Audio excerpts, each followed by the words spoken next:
কলকাতা থেকে আমরা পুরুলিয়া গিয়েছিলাম গত শুক্রবার দিনকে, আজকে বাড়ি ফেরার দিন। তো আজকে সবাই বাড়ি ফিরে যাবে। তো এইখানে এক জায়গাতে আমরা লাঞ্চ করতে দাঁড়িয়েছি, পেছনে দেখতে পাচ্ছ হিন্দুস্তান ধাবাতে আমরা লাঞ্চ করতে দাঁড়িয়েছি। এখান থেকেই সবাইকে টাটা বাই বাই করে দেবো।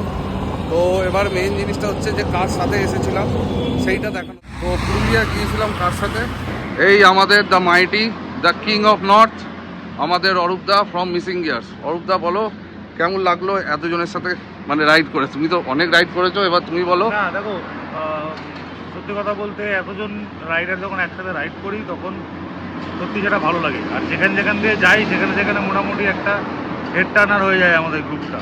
হ্যাঁ, আর এবারের গ্রুপটা সত্যি ভালো ছিল, সবাই ভালো রাইডার, রেসপন্সিবল রাইডার অনেক পেয়েছি মনোদীপের মতন, যারা নিজেরা দায়িত্ব নিতে পারে। তো সব দিক থেকে এবারে রাইডটা খুবই ভালো হয়েছে। আশা করছি আরও এরকম আগামী দিনে রাইড হবে একসাথে। তা আগামী দিনের পরবর্তী রাইড কি আছে, আর তোমার সাথে জয়েন করতে হলে কিভাবে কি করতে হবে? দেখো, আমার আগামী পরপর কতগুলো রাইড আছে। জুলাই মাসে আছে দার্জিলিং, অগস্টে আছে লাদাখ, সেপ্টেম্বরও লাদাখটা অগস্ট সেপ্টেম্বর নিয়ে চলবে।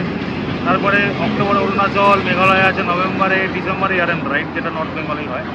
আর আমার রাইডে জয়েন করতে গেলে আমার ফেসবুক পেজ ফলো করতে হবে, missing gears Facebook page follow করতে হবে। ওখানে রাইডের ডিটেলস বেরোয়, লাইভে আসি, ওখানে সব পোস্ট দিই, ফর্ম ছাড়ি, ওখান থেকেই সব ফিল আপ করে ওখান থেকে রাইডে জয়েন করি।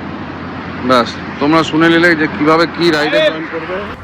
তো এইবারে রাইড মোটামুটি এখান থেকেই সবাই যে যার মতন বাড়ি চলে যাচ্ছে। খাবার দিয়ে দিয়েছে, খেয়ে নিই। দাদাও বেরিয়ে যাবে, দাদা অন্য রাস্তায়, আমরা অন্য রাস্তায় বেরিয়ে যাবো। খেয়ে দিয়ে নিয়ে তারপর বাড়ির দিকে যে যার মতন রওনা হবে।